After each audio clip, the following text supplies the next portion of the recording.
Hi, my name's Ishmael Naylor and today we're going to be talking about landlords. And are they joining the market or are they leaving the market? As well as, what are Londoners doing? Are they staying in London or moving out of London? So, first off, we're going to talk about landlords.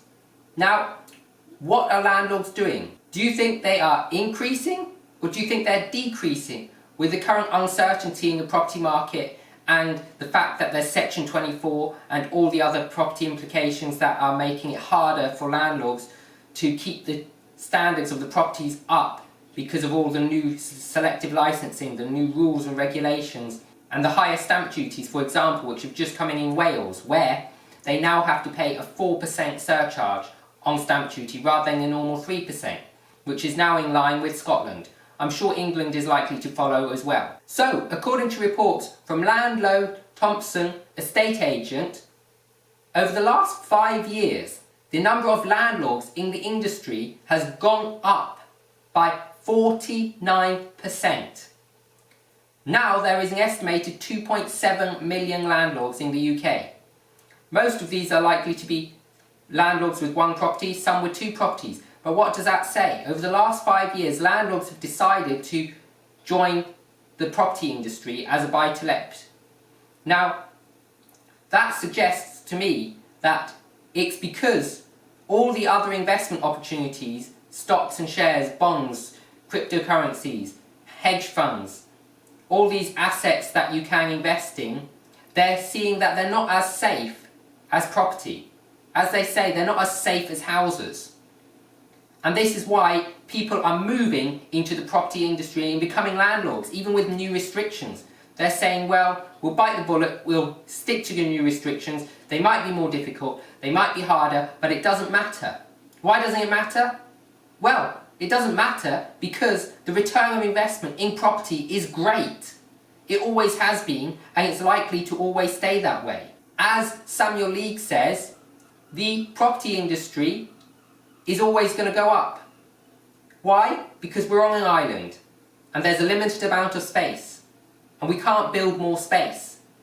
So as we get more people coming in from other countries and as the population of the UK grows, and also the housing demand grows because we are producing around about 200,000 new homes every year as opposed to the 300,000 new homes a year we need, it means that property is going to become a higher demand, so the prices are going to go up, the rents are going to go up, inflation is going to push it up.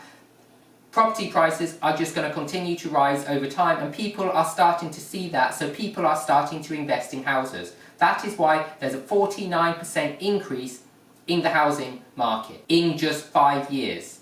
That's 49% more landlords. Now, we move on to Londoners.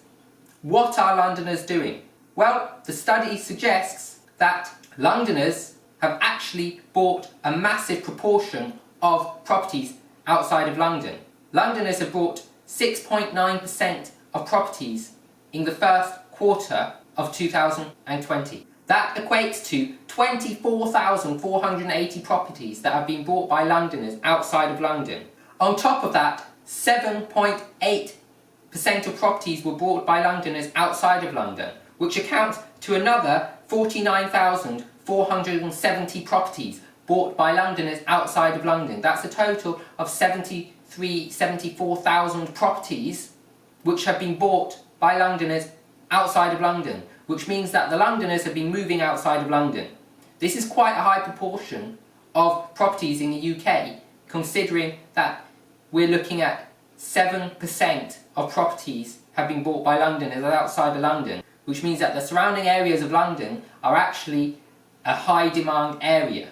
Now, they not only have done that, but since 2019 they're actually moving 10 miles further on average outside of London than they were before in 2019. In 2020 they're going 10 miles further, so they're less inclined to worry about exactly how far they're commuting, what their commuting times is. They'd rather go for the extra space and the slightly cheaper properties.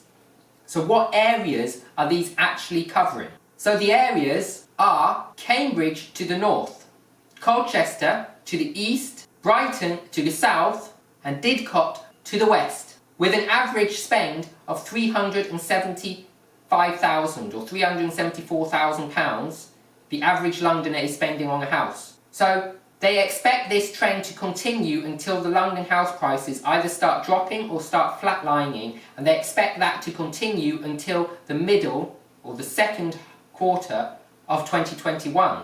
Which means that until the second quarter of 2021, the surrounding areas of London are going to be high demand.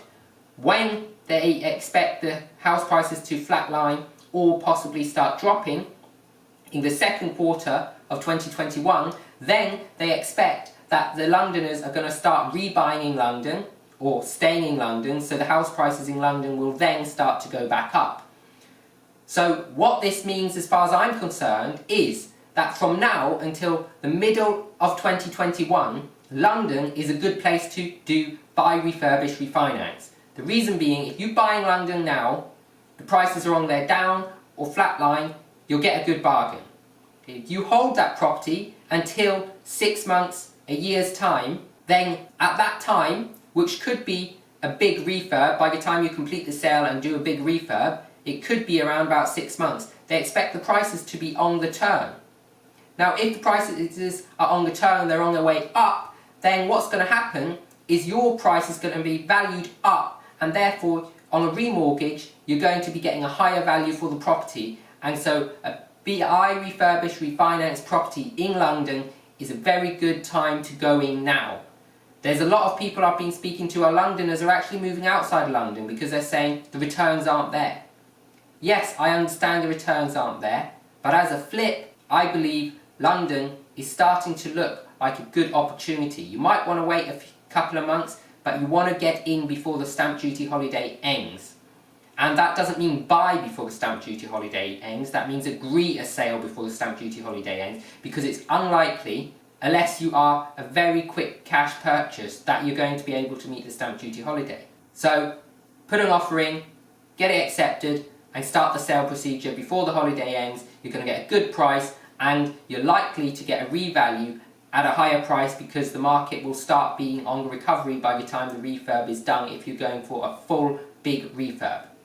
If you like this video, subscribe to my channel, whack that bell notification icon to get notified of videos coming out every day for the first week of January.